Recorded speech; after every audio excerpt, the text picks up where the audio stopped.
First of all, good afternoon / early evening, everybody. Again, I'd like to thank all the organisers for inviting me. I'm delighted to be here.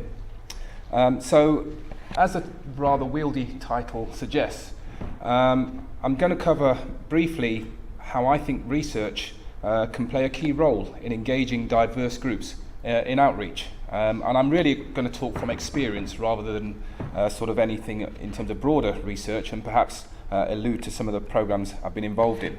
So I'll put it into some sort of context in terms of my own career trajectory and research interests. And then we're going to talk about some real sort of outreach and public engagement initiatives and focus on relevant case studies that I've been involved in, which will hopefully give you a flavour of how, at least through my own experiences, I've been able to sort of utilise aspects of research which can really help to galvanise young people and from diverse groups. So, I suppose in terms of some of the key things, I'm currently a senior teaching fellow and head of outreach in the Faculty of Natural Sciences in physics. My undergrad was chemistry at Manchester, and I did a PhD. Well, basically I did chemistry and then asked why too many times and realised that it's actually physics is where the answer lies. So I ended up doing a PhD in physics. And then I've spent some time in industry as well as I went back as a postdoc, and we worked on a program that commercialised some of the research. So I ended up co-founding a technology business called Duvas Technologies, as well as I've said, spending several years as sort of in industry. To give you a more visual look of what happened, I don't mean the picture in the corner, I mean just, I actually meant the timeline. Okay, so that's where it started. My parents came to the UK in the 60s from Jamaica. My secondary school and so on was in Nottingham. And I suppose if I was to think how I was at school, I was always an inquisitive person, always asking questions, which not everybody appreciated, of course, but I think that is part of being a scientist, I suppose, or at least a budding scientist, having an inquisitive mind. But there was one particular instance. I wouldn't say I was particularly studious. I like to have a laugh and a joke like everybody else. But I was interested, I suppose, in sort of things generally. And there was a chemistry test at school. I was about 14. Oh, yes, the creaky floorboard, I forgot. There was a chemistry test. I was about 14, and it was just a straightforward test, nothing too big, but I managed to get top of the class, which was the first time I got top of the class in any subject, really. It was a real surprise, even to the teachers. But the funny thing is, what actually surprised me was the reaction of the boffins. You know, in the boffins, they're the ones who always get top marks, and they were really upset that I got top of the class, because they didn't expect someone like me to get top marks on this test. And one of them even asked the teacher if they could remark my work to make sure I definitely got top. So that sort of irked something in me to say, well, hold on a moment, why do you think you have a divine right to always be top when you've got a brain and so have I, and you can speak and so can I? And so I ended up sort of battling with them on, you know, every time there's a test, it's what did Mark get, what did such and such get, and so on, just to prove that actually, you know, you don't have a divine right to be top, anybody can be top. And it spilled over into other subjects and things like that. And that's kind of how I got into education, through sort of, I suppose it might have been the sort of rebellious Jamaican heritage or whatever, to say, no, we're not going to stand for this, you know, I'm going to sort of prove that I can be as good as you, if not better. In the end, you realise you're not really battling against them, you're just really pitching yourself against your own potential. But it was enough to sort of put me in a position where I did A-levels. Surprisingly, I didn't do A-level physics. That's one thing, probably partly why I get into outreach, because I really got put off the subjects at GCSE. I thought it was so boring. Just, you know, iron filings and magnets and batteries and things. It just didn't really feel like the subject that I know it now. So I did maths, chemistry and economics, and eventually decided to do a degree in chemistry because I thought it was more pragmatic. I could actually test things in science. And I remember saying to the economics teacher, who was very disappointed, he said, why didn't you do economics? I said, well, I can't just take £1 billion and inject it into the economy and see what happens. And that was my approach. I suppose in in a sense, I should have maybe aimed a bit higher and probably aspired to be a chancellor or something like that. In the end, once I did do chemistry, though, that's when I really got into the subject, and I really got into an area called spectroscopy, which I'm sure many of you are aware of, and I thought it was a fascinating area, and of course it's underpinned by quantum mechanics and so on.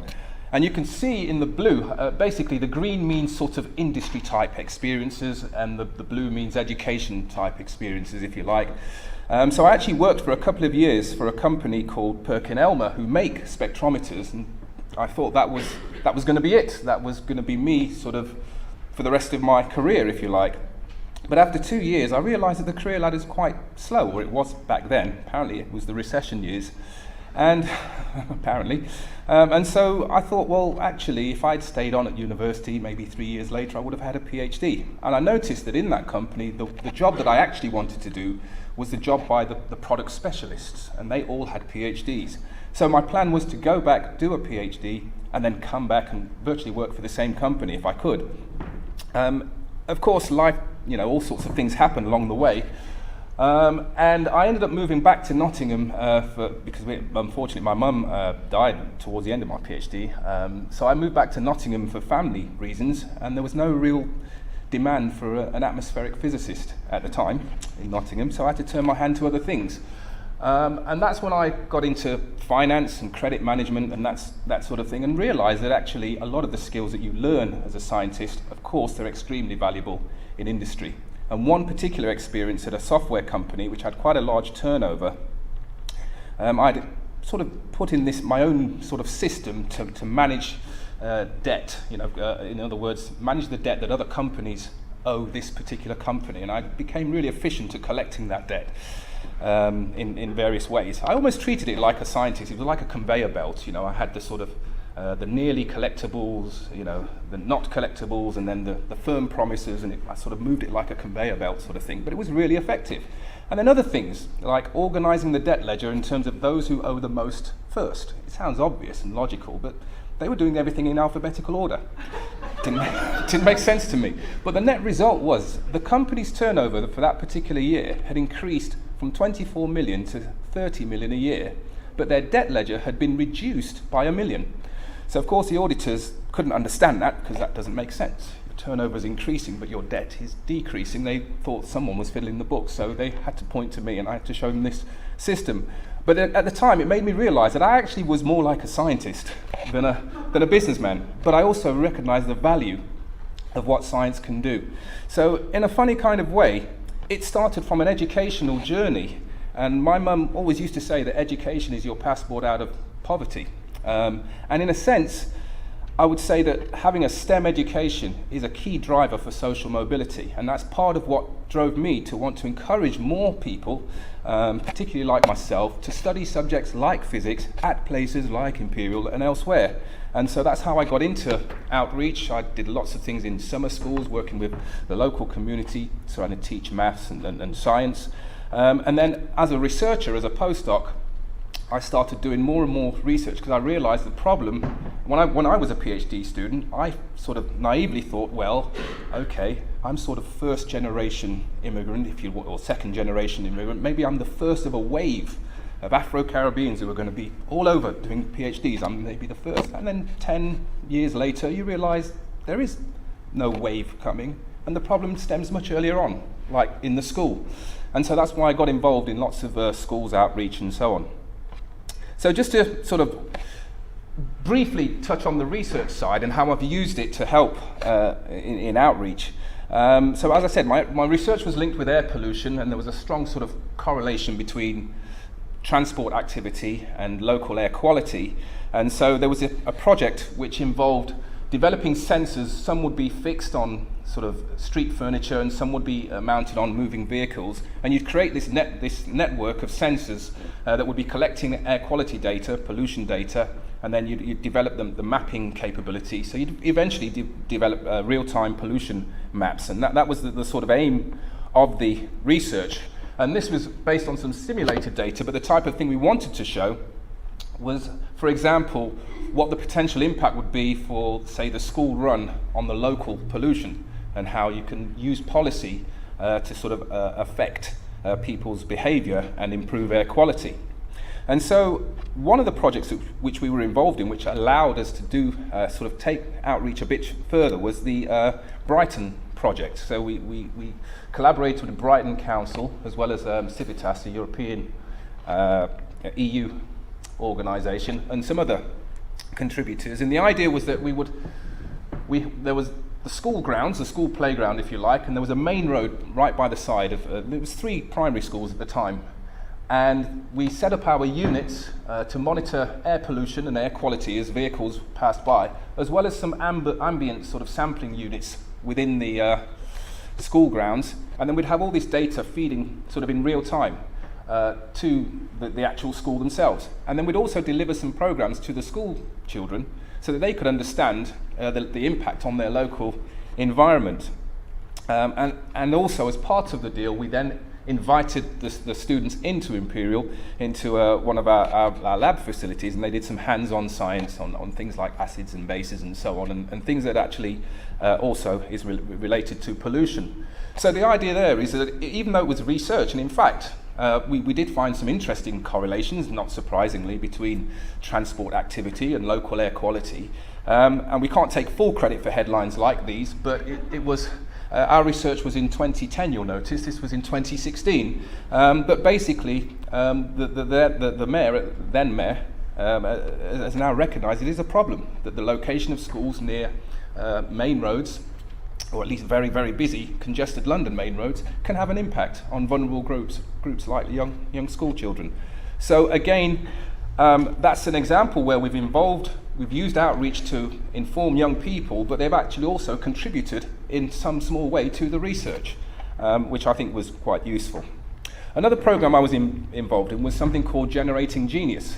Now this was run by a charity called Generating Genius, and they had a cohort of Afro-Caribbean boys from inner city London, and they were quite young, probably about 12 or 13 at the time.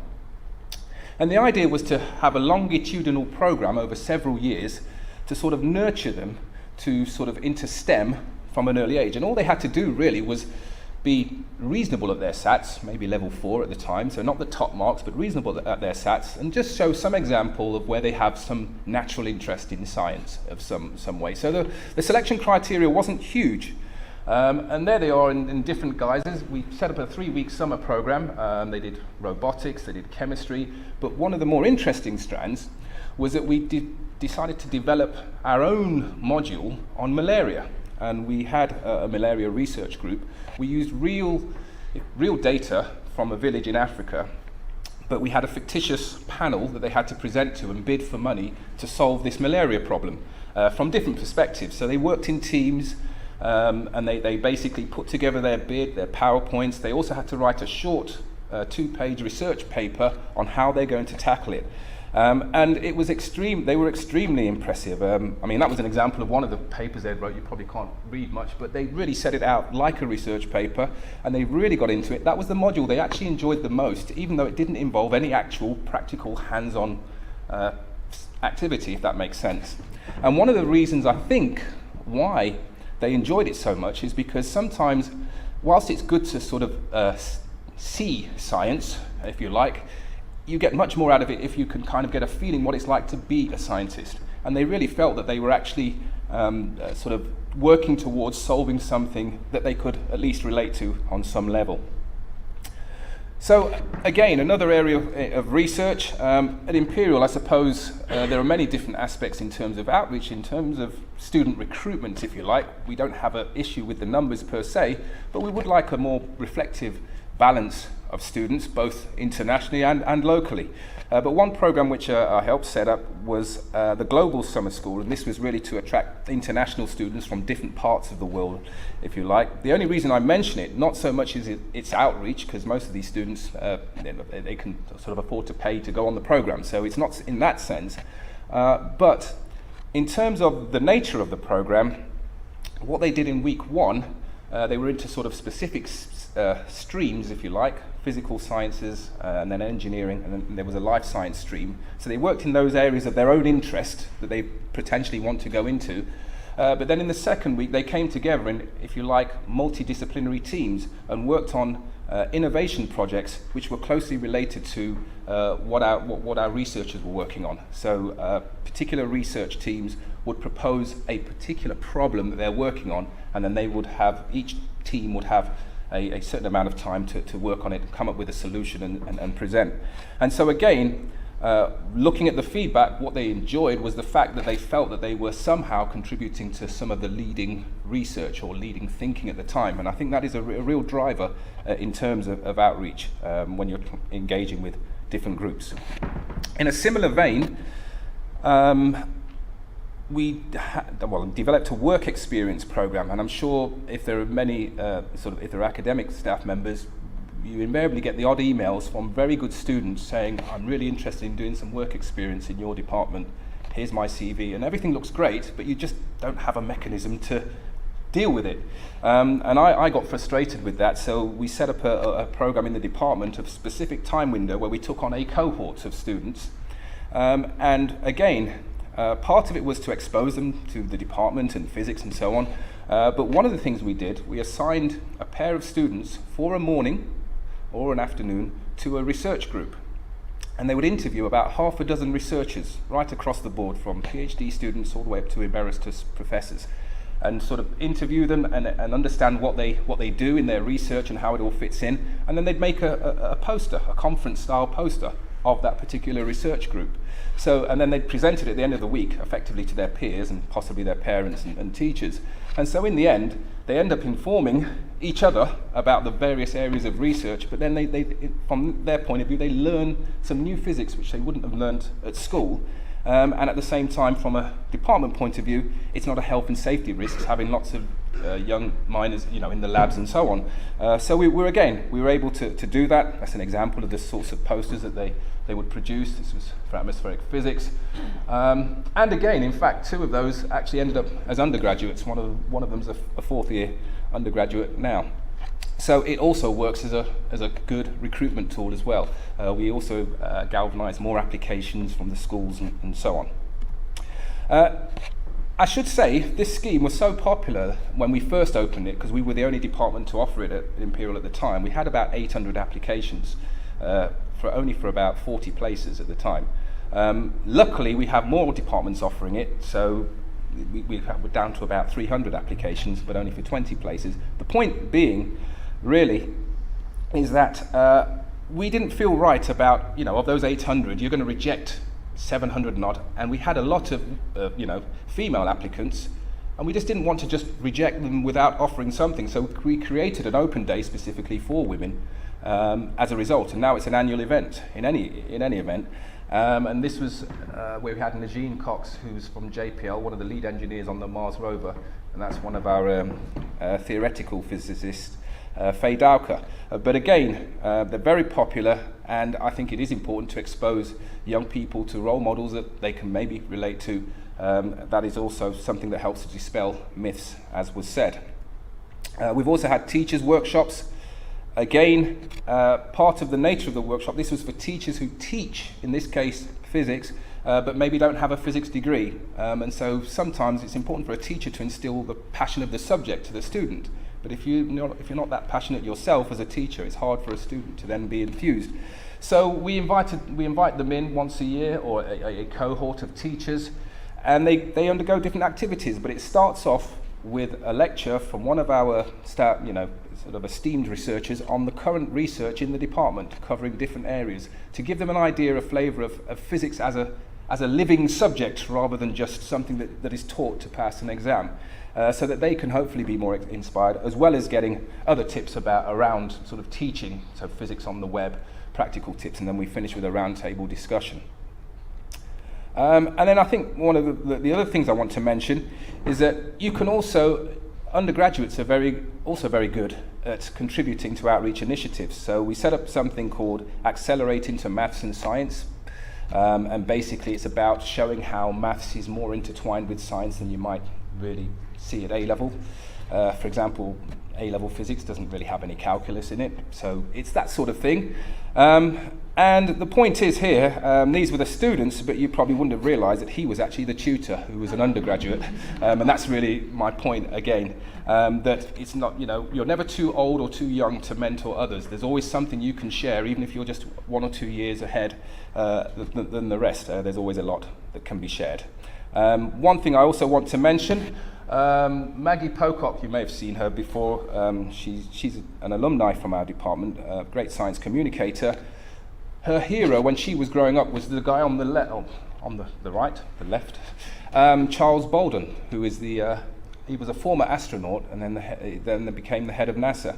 And we had managed to put on a program where Charles Bolden gave a talk about all the various research in NASA that was going on to about 350 school children.